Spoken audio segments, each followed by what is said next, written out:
మహాగణుడు మహోన్నతుడు అయిన మా తండ్రి, సర్వశక్తియుడికి కనికరములు కలిగిన మా దేవుడా, ఘనమైన ఉన్నతమైన శ్రేష్టమైన నామములకు మహిమ కలుగునుగా. గతించిన దినములు మీ కృపా మీ కాపుదల మా ఎల్లరికూ అనుగ్రహించి మరొక మంచి దినము మా బ్రతుకులకు వరంగా ఇచ్చిన దేవుడానికి స్తోత్రాలు. ఈ దినము జరుగుతున్న ఆదివారపు ఆరాధన కార్యక్రమాన్ని ప్రభు మీ నామమునకు మహిమకరంగా జరిగించారు. ప్రారంభం నుండి ఆఖరి వరకును మీ అధ్యక్షత జరిగించింది. వాటి ఎందును ఆరాధన ఎందును వాక్య జ్ఞానము పిల్లలు సాక్ష్యాలు తెలియవచ్చు విషయంలో కృపాత్మగా వచ్చు. గురువులందరినీ కూడా దీవించండి. తాను నా ప్రియులను సన్నిధికి నడిపించి కావచ్చు. అందరూ పాటలు మాటలు వింటున్నారు, అందరూ ఆశీర్వదించున్నారు. యేసయ్య నామముకి వేడుకుంటున్నాము తండ్రి. ఆమేన్.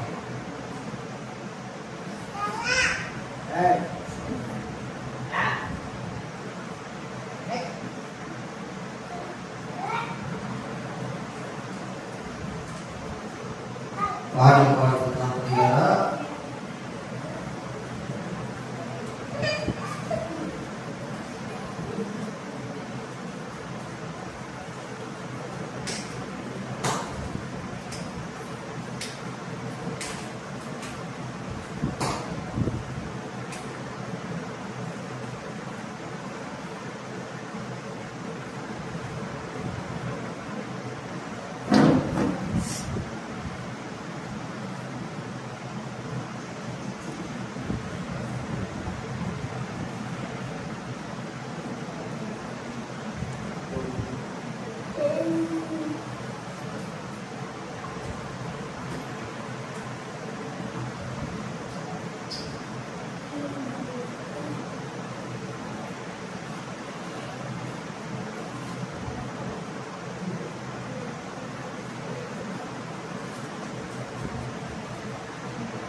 ఆధ్యాత్మిక కీర్తన పుస్తకంలో నుండి 35వ కీర్తనను పాడుతున్నాం.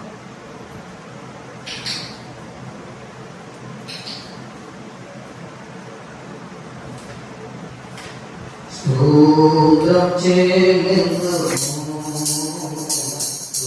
స్తోత్రం చెల్లించుము, యేసునాథు నిన్ను స్తుతించి స్తోత్రం చెల్లించుము, స్తోత్రం చెల్లించుము. జీవారాధనములు ప్రతి పాపవలె కాచి, జీవారాధనములు ప్రతి పాపవలె కాచి,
స్తుతి ఘన మహిమయు యేసుకే చెల్లించెదము. స్తుతి ఘన మహిమయు మన యేసుకే చెల్లించెదము. మన యేసుకే చెల్లించెదము. స్తుతి ఘన మహిమయు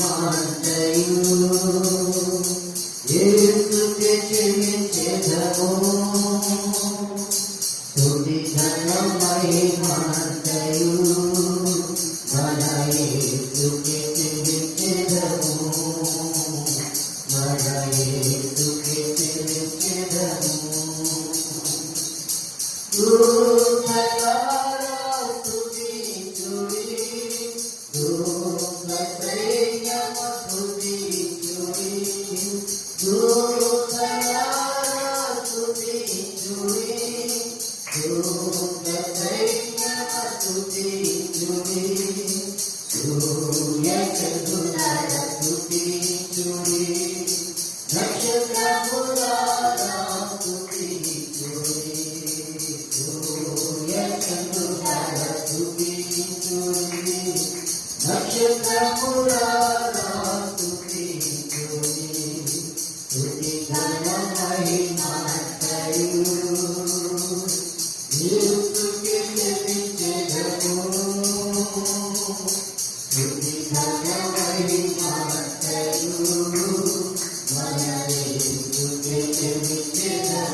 ప్రేమామృతధారలు చిందిన మన యేసుకు సమమెవరు?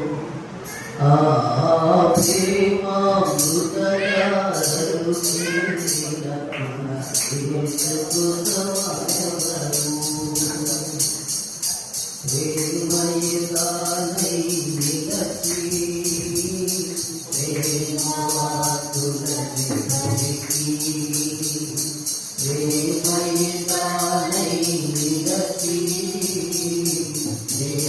ప్రేమవాతులని పలికి ప్రేమతో ప్రాణము పెట్టి ప్రేమతో ప్రాణము పెట్టి ప్రేమనగరికి చలియే ప్రేమామృతధారలు చిందిన మన యేసుకు సమమెవరు? ప్రేమామృతధారలు చిందిన మన యేసుకు సమమెవరు? నిశ్చలమైన ప్రేమమూర్తి ఇలలో తానేది. నిశ్చలమైన ప్రేమమూర్తికి ఇలలో తానేది. ప్రేమలోనే నాది ప్రియమున చేరువాని ప్రేమలోనే నాది ప్రియమున చేరువాని చేరిన చిలినాడగురా చేరిన చిలినాడగురా సమయగితే పరుగినరా ప్రేమామృతధారలు చిందిన మన యేసుకు సమమెవరు? ప్రేమామృతధారలు చిందిన మన యేసుకు సమమెవరు? అంతఃపుర పాపాత్ములనైన ప్రేమించులారా అంతఃపుర పాపాత్ములనైన ప్రేమించులారా పాపభారములారా పాదములపై భరణా పాపభారములారా పాదములపై భరణా ప్రభు పాపుల రక్షకుడేసు పాపుల రక్షకుడేసు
Amen.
Amen.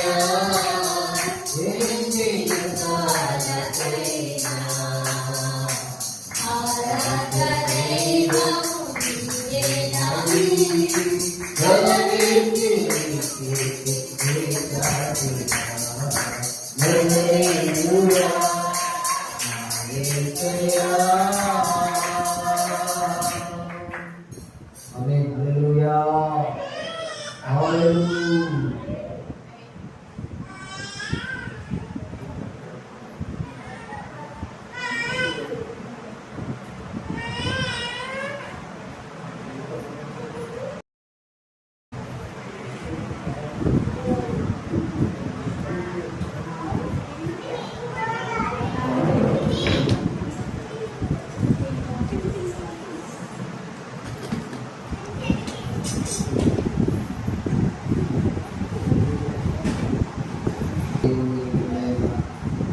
Number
Hosanna, Hosanna, Hosanna.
దేవుడా మీకు స్తోత్రములు స్తుతులు చెల్లిస్తూ ఉన్నాము.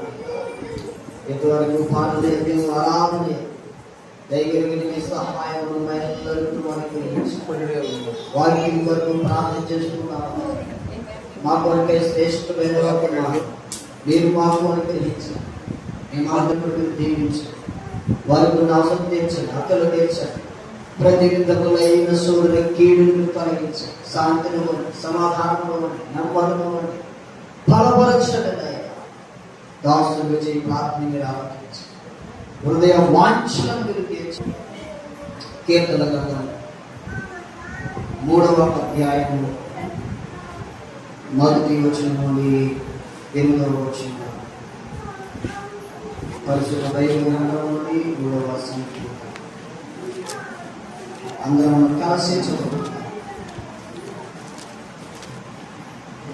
హర్షదమును తన కుమారుని నుండి మారిపోయినప్పుడు దావీదు రచించిన కీర్తన. యెహోవా నన్ను బాధించువారు ఎంతో విస్తరించి ఉన్నారు, నా మీదికి లేచువారు అనేకులు. దేవుని వలన రక్షణ ఏమీ దొరకదని నన్ను కూర్చి చెప్పువారు అనేకులు. యెహోవా నీవే నాకు కీర్తిగాను, నీవే నాకు అతిశయాస్పదముగాను, నా తల ఎత్తువాడుగాను ఉన్నావు. ఎలుగెత్తి నేను యెహోవాకు మొరపెట్టినప్పుడు ఆయన తన పరిశుద్ధ పర్వతముల నుండి నాకు ఉత్తరమిచ్చును. యెహోవా నాకు ఆధారము, కావున నేను పండుకొని నిద్రపోయి మేలుకొందును. 10,000 మంది దండెత్తిని నా మీదకి వచ్చి నిలిచినను నేను భయపడను. యెహోవా నేను నా దేవా నన్ను రక్షించు. నా శత్రువులను కొట్టువాడు నీవే, దుష్టుల కళ్ళు విరగొట్టువాడు నీవే. రక్షణ యెహోవాదే, నీ ప్రజల మీదకి ఆశీర్వాదము వచ్చుగాక. ఆమేన్. దయచేసి కూర్చోండి.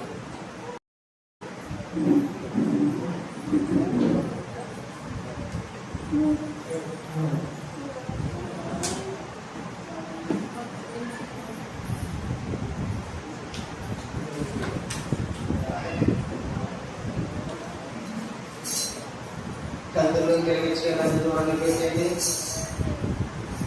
చక్కగా చేతులు కట్టుకోండి పిల్లలు. చక్కగా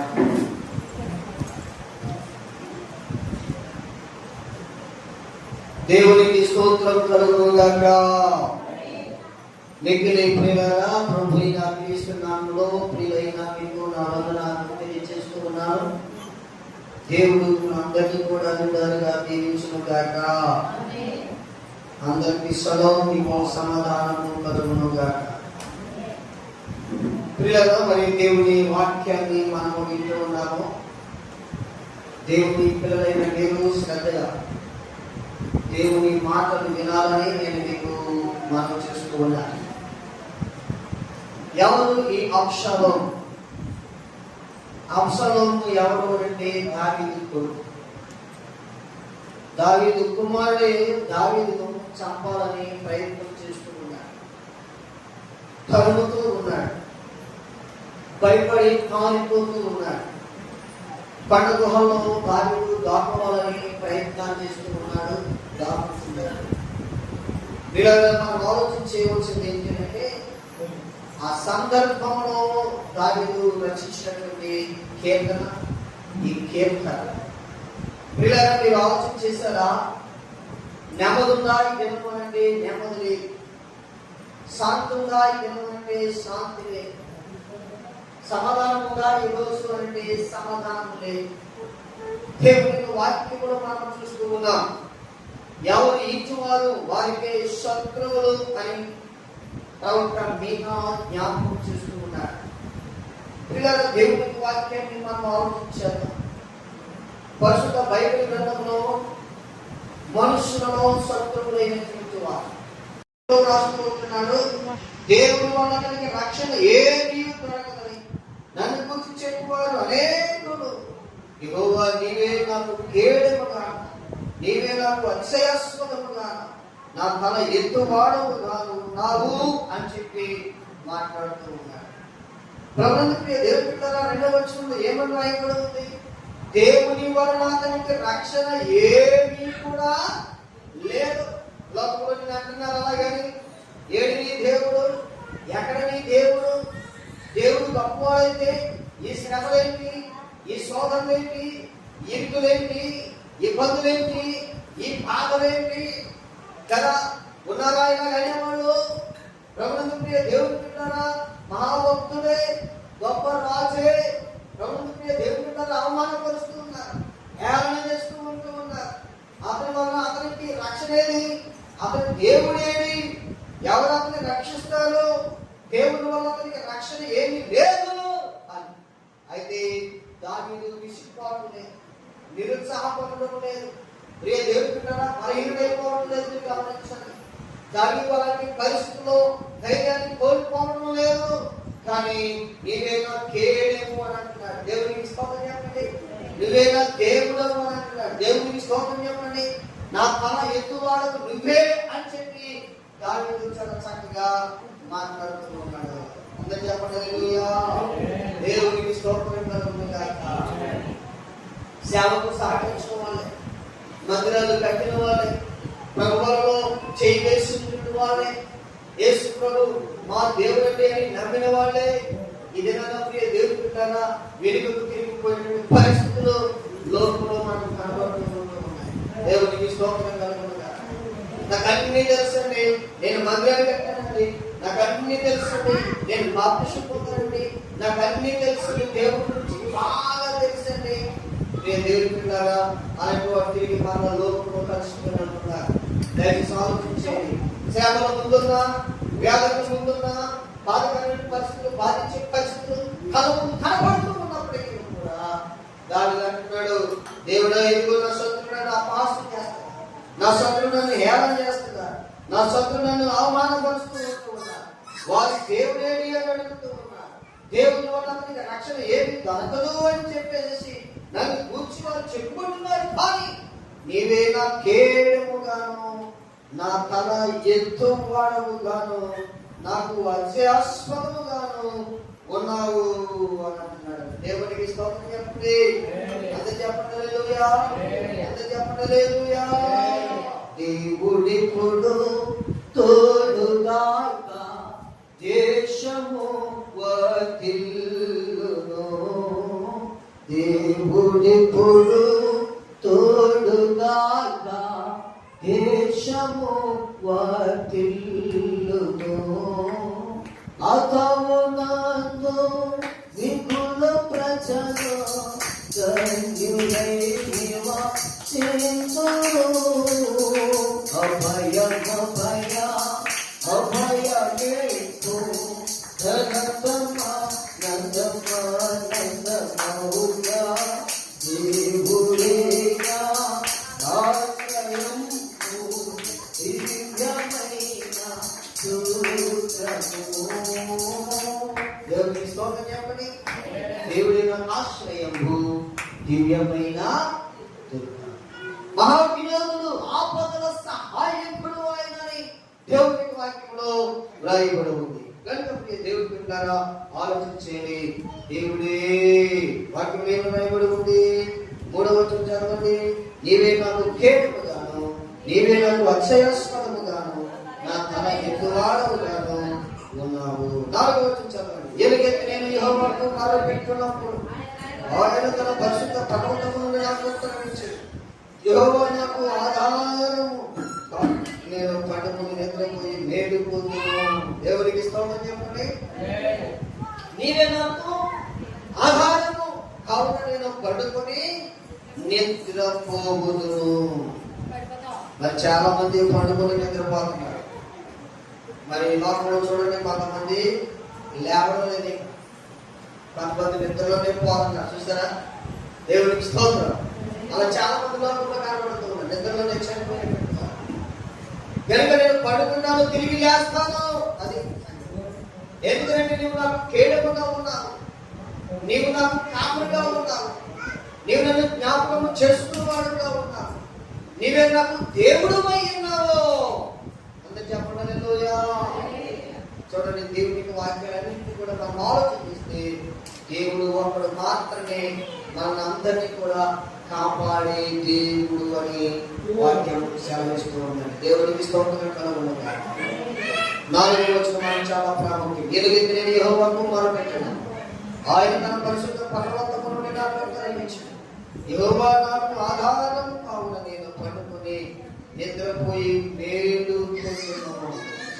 ఎలుగెత్తి నేను యెహోవాకు మొరపెట్టినప్పుడు ఆయన తన పరిశుద్ధ పర్వతము నుండి నాకు ఉత్తరమిస్తున్నాడు. నా మొరలను ఆయన వింటూ ఉన్నాడు. దేవుడికి స్తోత్రం చెప్పండి. నేను ఎన్నో చెప్పాను. ఎలుగెత్తి అన్న మనకి అర్థం ఏంటి? ఎలుగెత్తి, ఎలుగెత్తి మర్చిపోయినా? ఎలుగెత్తి. దేవుడికి స్తోత్రం. గొంతి ఎత్తి, అది సంగతి. బిగ్గరగా, గట్టిగా, అది ఎలుగెత్తి. ఎలుగెత్తి మర్ర పెట్టేటటువంటి దేవుని పిల్లలకు ఉన్నారు. దేవుడికి స్తోత్రం కలుగునుగా. మా ఆత్మీయ తండ్రి రెవరెండ్ స్వామి గారు భీమవరం దానికి ఒకసారి మీటింగ్ పెట్టేవారు. దైవజనులు 300 మంది వచ్చేవారు. మా చర్చ కంటే పెద్దగా ఉంటారు. బలిపీఠం సేవకులందరూ బలిపీఠం మీద కూర్చోవాలి. ఎవరికి కూర్చొని ఉండవు, అందరికైతే కూర్చోవాలి. పనుల్లో నడుపుపోయినా మోకాలు నొప్పైనా అర్థమవుతుందండి. పాస్టర్ అందరూ కూడా బలిపీఠం మీద కూర్చోవలసిందే. మోకరించాలి, కూర్చుని కూడా కూర్చోవాలి. కానీ ప్రార్థన చేసినప్పుడు ఎవరు కూడా మౌనంగా ఉండడానికి వీలేదు. అందరూ కూడా ఎలుగెత్తి ప్రార్థన చేయాలి. దేవునికి స్తోత్రం. అగ్ని వారి మధ్యకు దిగువచ్చినట్టుగా ప్రార్థన చేయాలి. ప్రభుత్వ ప్రియ దేవుని పిల్లలు ఆయన అనుభవం నుండి వచ్చినటువంటి వారు. ప్రియ దేవుని పిల్లలు చాలా మంది విశ్వాసం దైవజనుడు ఎలా ప్రార్థన చేస్తున్నారో, కింద కూర్చున్న దైవజనుడు ఎలా ప్రార్థన చేస్తున్నారో, విశ్వాసులైనటువంటి వాళ్ళు కూడా అలాగే ప్రార్థనలు చేయాలి. ఎలుగెత్తి ప్రార్థనలు చేయాలి. ప్రియ దేవుని పిల్లలు చాలా మంది నేర్చుకోవడం లేదు, ఇంకా నేర్చుకోవాలి. దైవజనుడు ప్రార్థన చేసినట్టు నోరు తెరిచి మీరు కూడా ప్రార్థనలో ఏకీపించడం నేర్చుకోవాలి. దైవజనుడు ప్రార్థన చేస్తూ ఉన్నప్పుడు సంఘం కూడా ఏకీపించి ప్రార్థన చేసి దైవజనుడు మాట వింటూ ఉన్నప్పుడు నిజమైన అవును ప్రభా అలా జరగాలైనా మేము కూడా కోరుకుంటున్నాం నాయన అన్న మాటలు నోటితో పలకాలి. అందరూ చెప్పండి హల్లెలూయా. దేవునికి స్తోత్రం కలుగును గాక. మరొకటి ఏం చేయించండి, దైవజనుడు పాట పాడుతూ ఉన్నప్పుడు రెండవసారి ఖచ్చితంగా అందుకుని పాట పాడాలి. ఆరాధన చేసుకున్నప్పుడు అందరూ కూడా నోటితో పదాలు ఉచ్చరించాలి. అర్థమవుతుంది. దేవునికి వాక్యంలో రాయబడుతుంది, జిహ్వా ఫలమును అర్పించుదుము అని వాక్యంలో రాయబడుతుంది. జిహ్వా ఫలము అంటే నోటితోనే మనము పాడాలి, నోటితోనే మనము గానం చేయాలి, నోటితోనే మనము స్తుతించాలి. ప్రియదేవులారా, నోటిలో నుండి బయటకు స్వరం రావాలి. దేవునికి స్తోత్రం కలుగును గాక. కొంతమంది ఉషు అంటూ ఉంటారు, ఉసు లేదు. స్పష్టమైన పదాలు నోటిలో నుండి బయటకు రావాలని చెప్పాలి. అందరూ చెప్పండి హల్లెలూయా. దేవునికి స్తోత్రం కలుగును గాక. అమ్మ దేవునికి స్తోత్రం అని చెప్తామని కొంతమంది అంటారు. దేవునికి స్తోత్రం అన్నప్పుడు స్తోత్రములు అంటే హల్లెలూయా చెప్పాలి. జిహ్వా ఫలము అర్పించదు. ఇది మనం నేర్చుకోవాలి. లేదంటే మనకు గ్రంథాలు కూడా ఎత్తవచ్చు. నేను పోగొట్టండి, నేను బయట మాట్లాడతాను తప్ప చర్చలో మాట్లాడండి అటువంటి అలా ఉండకూడదు. దేవునికి స్తోత్రం చెప్పండి. మనం నోటితో ఉచ్చరించాలి పదాలు. దేవునికి స్తోత్రం, దేవుని కూర్చుంటే ప్రార్థన, దేవుని కూర్చుంటే స్తుతి, దేవుని కూర్చుంటే ఆరాధన, దేవుని కూర్చుంటే మాటలు, దేవుని కూర్చుంటే గంభీర స్వరంతో కూడినటువంటి కీర్తనలు, సంకీర్తనలు, ధ్యాన కీర్తనలు, ఇవన్నీ కూడా నోటి నుండి రావాలి. దేవునికి స్తోత్రం కలుగును గాక. అందరూ చెప్పండి హల్లెలూయా. ఎలుగెత్తి నేను యెహోవాకు మొర్ర పెట్టినప్పుడు ఆయన తన పరిశుద్ధ పర్వతం నుండి నాకు కరుణించును. యెహోవా నాకు ఆధారము కావున నేను పడుకొని నిద్రపోయి మేలుకొందును.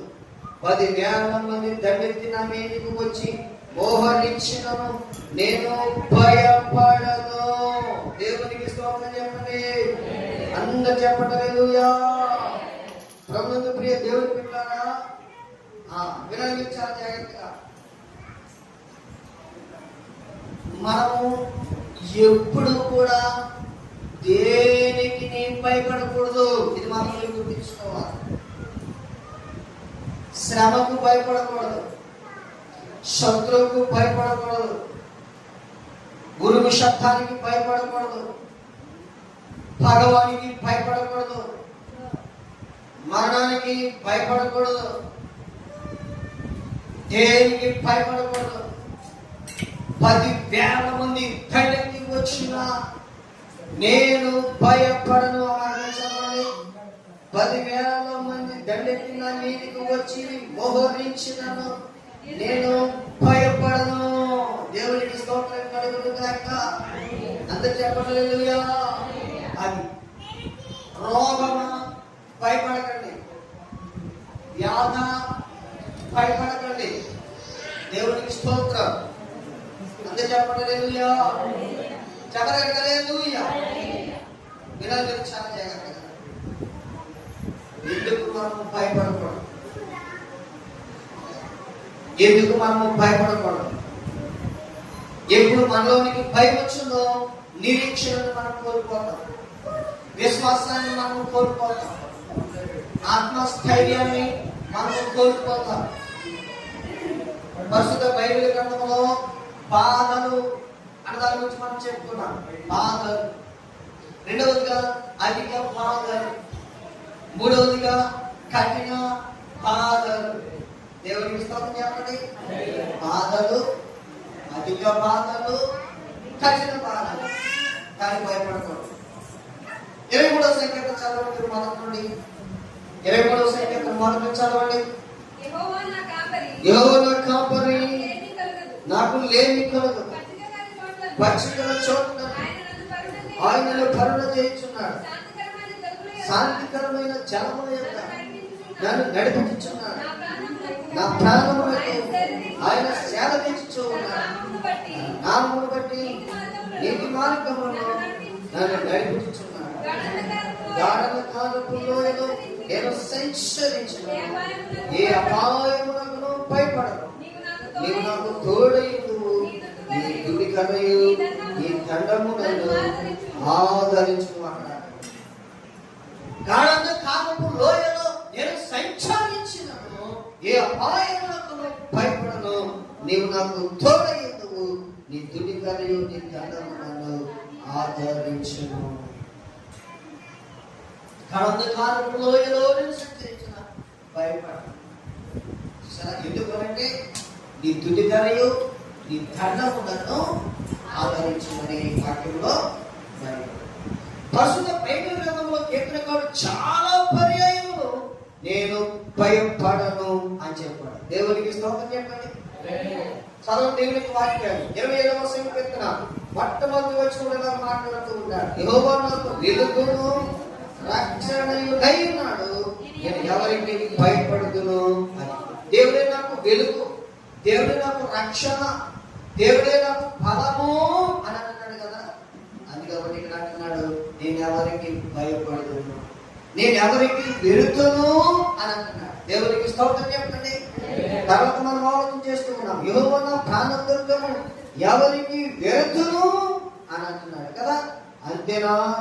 ఇంకా మనం ఆలోచన చేస్తే ఒకసారి చదువుతామండి. 13వ వచనం మనం చదువుకున్నామండి. 27వ సంకీర్తన 13వ వచనం, సజీవ దేశమున నేను యెహోవా దయను పొందుతున్నాను, నమ్మకము నాకు లేని యెడల నేనేమో యెహోవా కొరకు కనిపెట్టుకుని ఉండుము, ధైర్యము తెచ్చుకొని నీ హృదయము నిబ్రముగా ఉంచుకొనుము, యెహోవా కొరకు కనిపెట్టుకొని ఉండుము.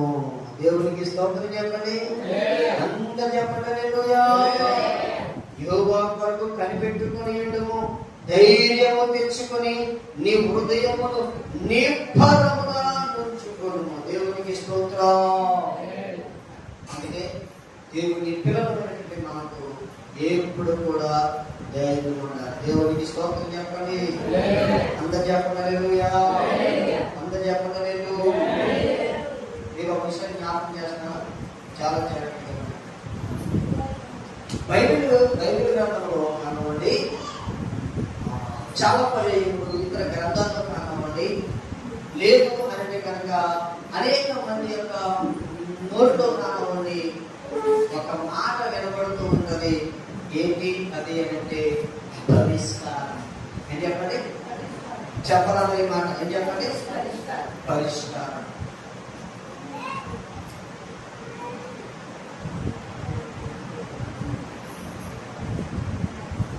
ఈ మాట గురించి చెప్పాలని ఆశపడుతున్నా నేను. పరిష్కారం. ప్రతి దానికి కూడా మార్గం ఉంది, పరిష్కార మార్గం. ప్రతి దానికి కూడా పరిష్కారం ఉంది. కొంచెం ఆలస్యమైనా, కొంచెం లేట్ అయినా కంగారు పడకూడదు, తొందరపాటు నిర్ణయాలు తీసుకోకూడదు. ప్రతి దానికి పరిష్కారం ఉంది అంటారు. దేవునికి స్తోత్రం చెప్పండి. ప్రతి దానికి పరిష్కారం ఉంది అని అన్నప్పుడు ప్రియ దేవుడి బిడ్డలారా, పరిష్కారంలో మార్గమును చూపించేదే నీ దేవుడు. అందరూ చెప్పండి హల్లెలూయా. అందరూ చెప్పండి హల్లెలూయా. దేవునికి స్తోత్రం కలుగును గాక. నగు మార్గమును ఉపదేశమును ఆలోచన అనుగ్రహించే, నగు మార్గమును ఉపదేశమును ఆలోచన అనుగ్రహించే,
నా త్యాగము వ్యర్థమై.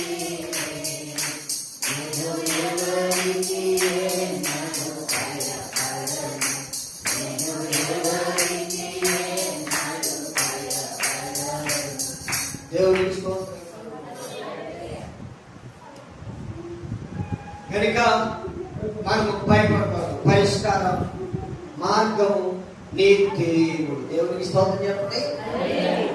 పరిష్కార మార్గము అప్పులే కానివ్వండి, శ్రమలే కానివ్వండి, శోధనలే కానివ్వండి, లేదంటే కనుక ఎవరి వల్ల నీకు ఇబ్బంది ఉందో కదా భయపడనక్కర్లేదు. బెదిరింపులే కానివ్వండి, భయపడనక్కర్లేదు. ధైర్యం విడవక యుందును. దేవుడికి స్తోత్రం చెప్పండి. ఎందుకంటే మనకంటూ ఒక మార్గం ఉన్నాడు, ఆయన దేవుడు. నేను ఒక రాజు గారిని జ్ఞాపకం చేసి ముగిస్తాను. వినండి చాలా జాగ్రత్తగా. 2వ దినవృత్తాంతముల గ్రంథం 20వ అధ్యాయము మొట్టమొదటి వచనం మనం చదువుకుందాం. ఇది అయిన తరువాత మోయాబీయులను, అమోరీయులను, మేయోనీయులను కొందరు దండెత్తి యెహోషాపాతు మీదికి వచ్చారు. అంతలో కొందరు వచ్చి సముద్రం ఆవరణ నుండి సీను తట్టు నుండి గొప్ప సైన్యం ఒకటి మీదికి వచ్చి చూడది. చిత్తగించము, వారు హససోన్ తామారు ఎన్గేదులో ఉన్నారని యెహోషాపాతునకు తెలియజేసి, అందుకు యెహోషాపాతు భయపడి యెహోవా యందు విచారించుటకు మనస్సు నిలుపుకొని యూదా అంతటా ఉపవాస దినము ఆచరింపవలనని చాటింపగా యూదా వారు యెహోవాని సహాయమును వేడుకొనగా కూడుకొని యెహోవా యందు విచారించుటకు యూదా పట్టణములన్నిటిలో నుండి జనులు వచ్చిరి. దేవునికి స్తోత్రం. ఇక్కడ మనకు కనబడుతున్న రాజు గారి పేరు ఏంటి అని అంటే యెహోషాపాతు. యెహోషాపాతు అను ఈ రాజు గారి మీదకి, ఈయనకున్న సైన్యం మీదకి 3 దేశాలకు సంబంధించినటువంటి వ్యక్తులు వారి సైన్యముతో దండెత్తి వస్తూ ఉన్నారు అని విన్నాడు. విన్నటువంటి ఈ రాజు గారు 3వ వచనంలో భయపడ్డాడు. చదవనమాట. అందుకు యెహోషాపాతు భయపడి భయపడ్డాడు. దేవునికి స్తోత్రం చెప్పండి.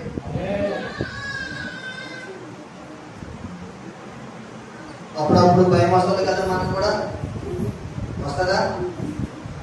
ఎవరికి భయం ఇప్పుడు రాలేదా? ఎవరు ఇప్పుడు భయపడలేదా? చీరగా తీసినప్పుడు కానీ, చీపిగా తీసినప్పుడు కానీ, డబ్బాలు తీసినప్పుడు కానీ ఎప్పుడు భయం రాలేదా? కత్తంటే కన్నంటే పుట్టేస్తానంటే తల్లి అంతానంటే ఎవరికి భయం రాలేదా? దేవునికి స్తోత్రం కలుగుతుంది కాక. వినవించాలి జగన్. భయం వచ్చింది. భయపడినటువంటి రాజు విచారించడం మొదలు పెట్టాడు. అది మనం నేర్చుకోవాలి. భయం వస్తుంది. భయం మనకు కళ ముందు కనబడుతూ ఉంటుంది. భయం కళ ముందు కనబడినప్పుడు విచారించడానికి నీవు ఎక్కడికి వెళ్ళాలి? చెప్పాలి కదా. భయం వచ్చింది రైతే, ఎక్కడికి వెళ్ళాలి? విచారించడానికి ఎక్కడికి వెళ్ళాలి? విచారణ ఏంటి? ఆలోచించడానికి, నిర్ణయం తీసుకోవడానికి, బైబిల్లో సహాయం కొరకు, బైబిల్లో ధైర్యం కొరకు, బైబిల్లో ఆదరణ కొరకు ఎక్కడికి వెళ్ళాలి? సరే ఎందుకు చెప్పండి మీరు? దేవునికి స్తోత్రం చెప్పండి. చదవడం ఒకసారి 3వ మాట. అందుకు యెహోషాపాతు భయపడి యెహోవా యందు విచారించుటకు మనస్సు నిలుపుకొని యూదా యందంతటా ఉపవాస దినము ఆచరింపవలెనని చాటింపగా. దేవునికి స్తోత్రం చెప్పండి. భయం వచ్చింది, విచారించడం మొదలుపెట్టాడు. విచారణ మనకి ఏమనిపించింది అంటే యూదా వారిని, ఇశ్రాయేలు వారందరినీ కూడా పిలిపించి ఒక చోటకు సమకూర్చి ఉపవాసం ఉండి ప్రార్థన చేస్తే ఈ భయం నుండి మనము తప్పించబడవచ్చు అనుకున్నాడు. అది దేవుడికి స్తోత్రం చెప్పండి. పరిష్కార మార్గమైనటువంటి దేవుని దగ్గరికి వస్తున్నాడు. చూడండి, ఆలోచనించే దేవుని దగ్గరికి వస్తున్నాడు. చూడండి, విజయమునిచ్చే దేవుడి దగ్గరికి వస్తున్నాడు చూడండి. యోధా వారిని ఇస్తే వారందరినీ కూడా ఒక చోటకి సమకూర్చాడు. వాళ్ళందరూ కూడా ఉపవాసం ఉండి ప్రార్థన చేద్దాము అని అన్నాడు. యెహోషాపాతు ప్రార్థన చేస్తున్నాడు. ఆ ప్రార్థన ఎంత బాగుంటుందో మీరు ఒకసారి చదవాలని నేను కోరుతూ ఉన్నానండి. చదువుదాము ఒకసారి. 12వ వచనం చదవండి. 12వ వచనం చదవండి. మా దేవా, దండెత్తు వస్తూ ఉన్నటువంటి వారికి తీర్పు తీర్చవా, మా మీదకి వచ్చి గొప్ప సైన్యముతో యుద్ధము చేయటకును మాకు శక్తి చాలదు, ఏమి చేయటకు మాకు తోచదు, నీవే మాకు దిక్కు అని ప్రార్థన చేస్తారు. దేవుడికి స్తోత్రం చెప్పండి. భయం వచ్చింది. పరిష్కారం ఎవరు? దేవుడు. విచారించడానికి ఎక్కడికి రావాలి? ప్రార్థన చేయడానికి ఎక్కడికి రావాలి? ఉపవాసముడు దేవుని యొక్క సన్నిధికి రావాలి. రాత్రి ఉపవాసముడిగా మీరు అందరూ వచ్చారు. దేవునికి స్తోత్రం చెప్పండి. నాకు కడుపు నిండిపోయింది, ఆనందమైపోయింది. నేను వచ్చినవి తాళం తీసుకున్నాయి కదా. దేవునికి స్తోత్రం. అందుకు చెప్పండి హల్లెలూయా. చెప్పాలి మీరు నిజరా? మీరు అందరూ వచ్చారు కదా. చెప్పండి. శ్రీగారు వచ్చారు, బంధుబాబు వచ్చారు, గణేష్ గారు వచ్చారు, శ్రీ గారు వచ్చారు, స్వామి గారు వచ్చారు, కుమార్ వచ్చింది, స్వయం గారు ముందు వచ్చేసారు. దేవునికి స్తోత్రం. పాపం కన్నా ఎక్కువ వచ్చారు.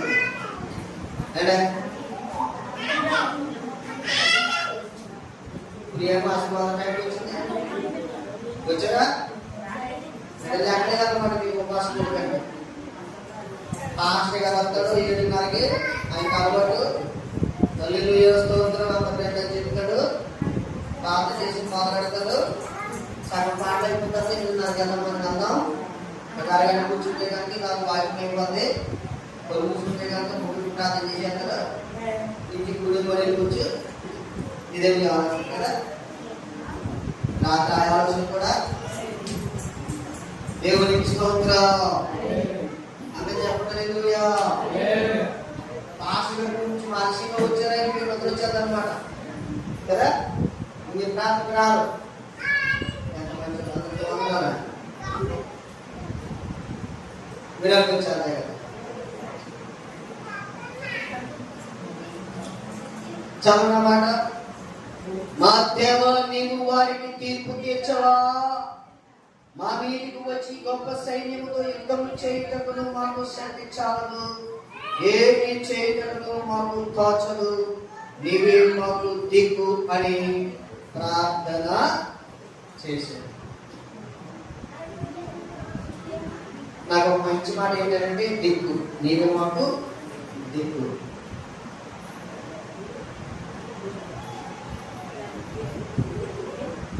మన మధ్యకాలంలో ఈ అసెంబ్లీ ఎలక్షన్స్ జరిగినప్పుడు ఈ రాష్ట్రానికి జగనే దిక్కని ఒక పోస్ట్ వచ్చింది. మీరు చదవలేదే కదా. నేను తేడా వేసుకున్నాను అన్నమాట. ఏది చెప్తున్నా వినండి. మన మైండ్, మన ఆలోచన ఎలా ఉంటుందంటే మనకి ఇష్టమైన నాయకుడి మీద అమితమైనటువంటి ప్రేమ ఉంటుంది. మనకు అర్థమవుతుందండి. చాలా అభిమానం ఎక్కువ, మహేశ్వర్ ఇంకా అభిమానం ఎక్కువ, జీవీలు ఇంకా ఎక్కువ అభిమానం కదా. ఇలాగ అభిమానం ఎక్కువ ఉంటుంది కదా. అభిమానం, ప్రేమ ఉండే ఉండొచ్చు కదా. మనం ఎప్పుడు కూడా చంద్రబాబు నాయుడు మన రాష్ట్రానికి దిక్కు, జగన్ గారి మన రాష్ట్రానికి దిక్కు, మన దేశానికి మోడీ తాత గారి దిక్కు, ప్రపంచానికి అమెరికా ప్రెసిడెంట్ దిక్కు. ఇలాంటి మాట మనం ఎప్పుడు కూడా మాట్లాడకూడదు. పొరపాటు కూడా ఇది గుర్తు తెలుసుకోండి. దేవునికి స్తోత్రం చెప్పండి. అంతే చెప్పండి హల్లెలూయా. అంతే చెప్పండి కనుక హల్లెలూయా.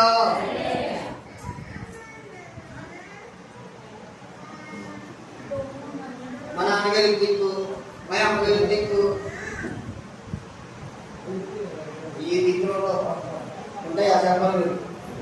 ఉంటాయా? చదువుతున్నారా? మాట్లాడుతున్నారా? ఈ దిక్కులు ఉంటాయా? ఈ దిక్కులన్నీ శాశ్వతమా? చెప్పండి. ఈ దిక్కులన్నీ ఎలా ఉంటాయా? ఈ దిక్కులు విజయాన్నిస్తాయా? ఈ దిక్కులు నీకు ఆదరణ, ఈ దిక్కులు నీకు ఆశీర్వాదమా? ఈ దిక్కులు నీకు న్యాయం చేస్తాయా? అర్థమైందా? దేవునికి స్తోత్రం చెప్పండి. హల్లెలూయా. అందరూ చెప్పండి హల్లెలూయా. నా స్నేహితుడు నాకు దిక్కని అనుకున్నాడు. తండ్రిని విడిచిపెట్టి, అన్నను విడిచిపెట్టి, కుటుంబాన్ని విడిచిపెట్టి, గ్రామాన్ని విడిచిపెట్టి, సంఘాన్ని విడిచిపెట్టి వెళ్ళిపోయినటువంటి లోక స్వార్థ 15వ అధ్యాయం తక్కువ కుమారుడు తనకు ఆయనకి జ్ఞాపకానికి వచ్చాడు. ఎవరు? తండ్రి. దిక్కు తెసి లేని నన్ను ఆదరించి మక్కువతో చేర్చుకున్నావే పాల్పడాడు. దేవుడికి స్తోత్రం చెప్పండి. దిక్కు దేవజనులు పరమచంద్ర విలసన్ గారు కీర్తన రాశాడు.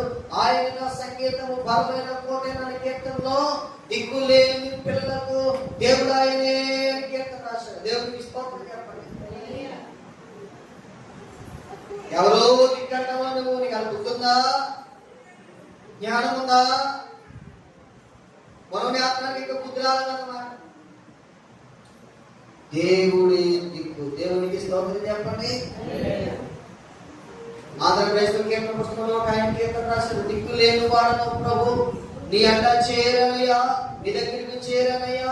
ఎందుకనంటే నువ్వే నాకు దిక్కయ్యా, నువ్వే నాకు ఆదరణ, నువ్వే నాకు ధైర్యము, నువ్వే నాకు నెమ్మది, నువ్వే నాకు ఆనందము, నా శ్రమలో విచారించేవాడు నువ్వే అని కీర్తన రాశాడు. దేవుడికి స్తోత్రం చెప్పండి. ఎవరు దిక్కు నీకు? అసలు దిక్కయ్యున్న దేవుడిని వదిలిపెట్టేస్తావు. నేను దిక్కయ్యున్న దేవుడిని దిక్కయ్యున్న దేవుడికి నువ్వు దూరం అయిపోయావు. ఎవరో దిక్కు అని అనుకోకు, ఎవరో నీకు సహాయం అని అనుకోకు. ఈ కౌరు చెప్పువాడికి మూడుదాకా తెలియదు, ఈ కౌరు చెప్పువాడికి చంద్రబాబు ఎవరో తెలియదు. ఆయనకి నేడు ఈయన ఆయన ఎరుగుతులేమో బొమ్మ చూసి చూసుకోవడం తప్పేడు. ఆలోచించేది. మనకు కాస్త బుద్ధి రావాలి. దేవుడికి స్తోత్రం కలుగునుగాక. చదవండి. దేవుడికి వాటిని అర్థమవుతుందా? మా దేవా, నీవు వారికి తీర్పు తీర్చవా? మా మీదకి వచ్చి గొప్ప సైన్యముతో యుద్ధము చేయటను మాకు శక్తి చాలదు, ఏమీ చేయటకు మాకు తోచదు, నీవే మాకు దిక్కు అని ప్రార్థన చేశాను. ఎలా ప్రార్థన చేశారని చెప్పి నేను ముగించేస్తాను. అనిపించాలి జగన్ యోధా వారందరూ తమ శిశువులతోనూ. దేవుడికి స్తోత్రం చెప్పండి. పుట్టిన తర్వాత శిశువుని ఎప్పుడు తీసుకుంటాం? ప్రార్థనకే. మా ఊరు శిశువులు తీసుకుని ప్రార్థనకి ఎప్పుడు వస్తారు చెప్పాలి? 10 3 నెలలు వస్తారు, 10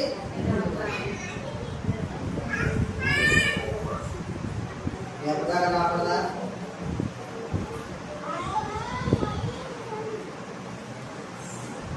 ఎప్పుడు దేవాలయానికి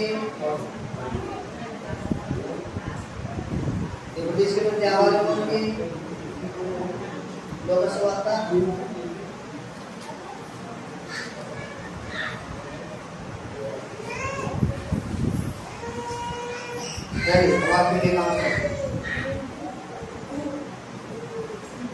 మొదటి అధ్యాయం 2వ అధ్యాయంలో ఉంటుంది.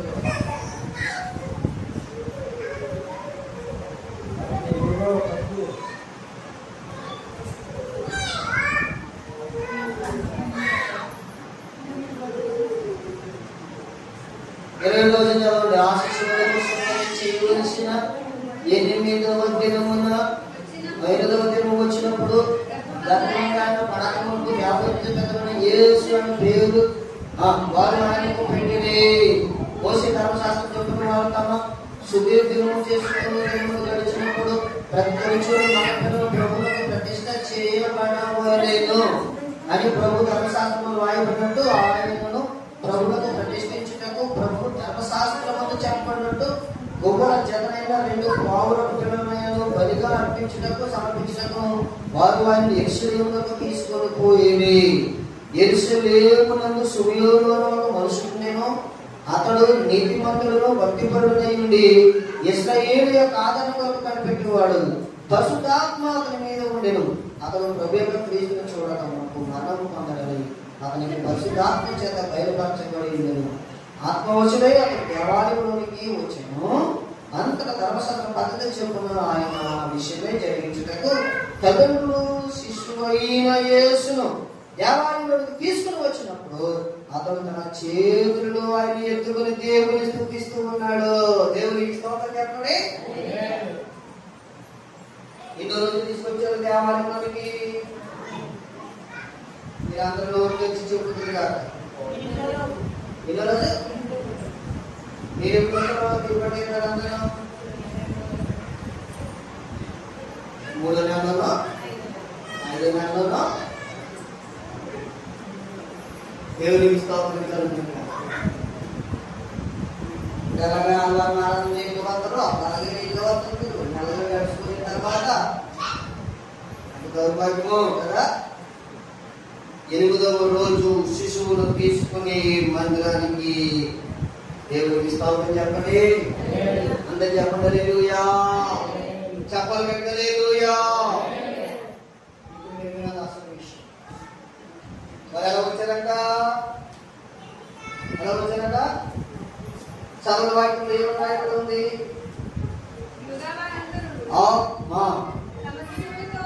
అది చూస్తారా? శిశువులతోనూ భార్యలతోనూ పిల్లలతోనూ యెహోవా సన్నిధిని నిలవబడి దేవునికి స్తోత్రం కలుగును గాక. అది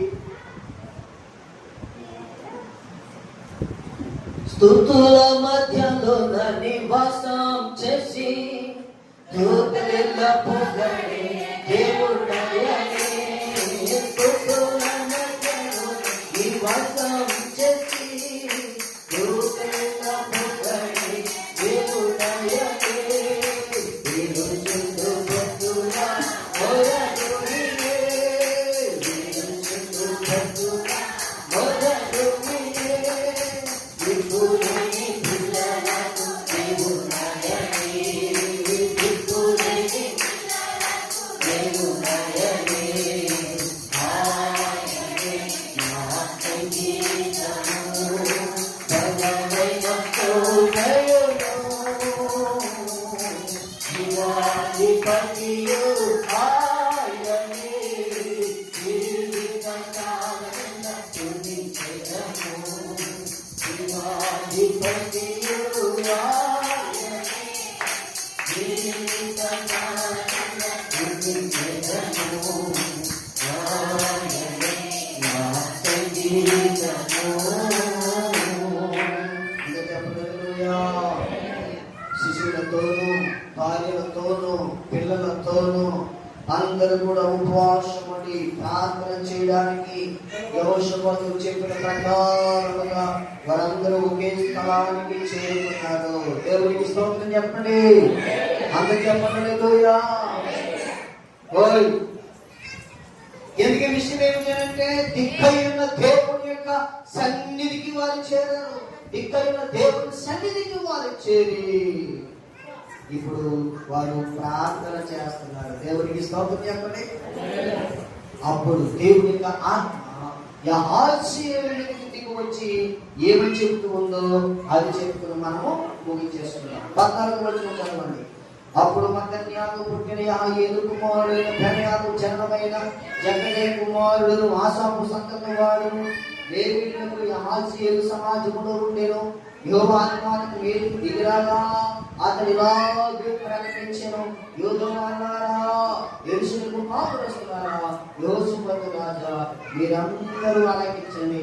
యెహోవా సెలవిచ్చినదేమనగా ఈ గొప్ప సైన్యమునకు మీరు భయపడకండి, జడియకండి. దేవునికి స్తోత్రం చెప్పండి. ఏదో మీరు కాదు, ఏమి జరిగింది. అందరూ చెప్పండి హల్లెలూయా. ఎలా చూడలేక ఏమంటున్నాడు? ప్రార్థన చేస్తూ ఉన్న గుంపులో ఉన్న యెహోషువని ఏమంటున్నాడు? యెహోషాపాతు రాజా అన్నాడు ముందు. ఎందుకంటే ముందుగా భయపడింది ఆయన. ఎవరికి భయం వచ్చింది? ఎవరికి భయం వచ్చింది? రాజుగారికే భయం వస్తే ఇంకా సమాజానికి దిక్కేది. అందుకే ఆశ్చర్య అంటున్నాడు, యెహోషాపాతు రాజా అన్నాడు. తర్వాత అంటున్నాడు, ఇశ్రాయేలు వారులారా, యూదా వారులారా, మీరెంత మాత్రము కూడా ఈ సైన్యానికి భయపడవద్దు, జడి అవ్వద్దు. దేవునికి స్తోత్రం చెప్పండి. భయపడబోకండి. ఈరోజు వాక్యం కీర్తన 3వ అధ్యాయంలో భయపడద్దు అని వాక్యం మనం నేర్చుకున్నది. దేనికి భయపడబోతున్నా? బాధగా, అధిక బాధగా, కఠిన బాధగా, ఇబ్బందులకు భయపడుతున్నావా? సోదరులకు భయపడుతూ ఉన్నావా? హింసించే వారి గురించి భయపడుతున్నావా? శత్రువులకు భయపడుతున్నావా? రోగానికి భయపడుతున్నావా? వేదనకు భయపడుతూ ఉన్నావా? భయపడద్దు, భయపడద్దు, భయపడద్దు. దేవుడికి స్తోత్రం చెప్పండి.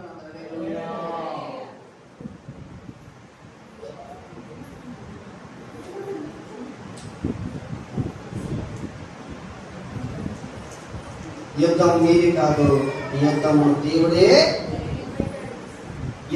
దేవుడే జరిగిస్తాడు. అదే పరిష్కారం. దేవుడికి స్తోత్రం చెప్పండి. అందుకని ఇప్పుడు పరిష్కారం కట్టవునండి నీ దేవుడు. అందుకే దావీదు అన్నాడు, నా దేవుడు నా కేడు, నా దేవుడు తల ఎత్తువాడు.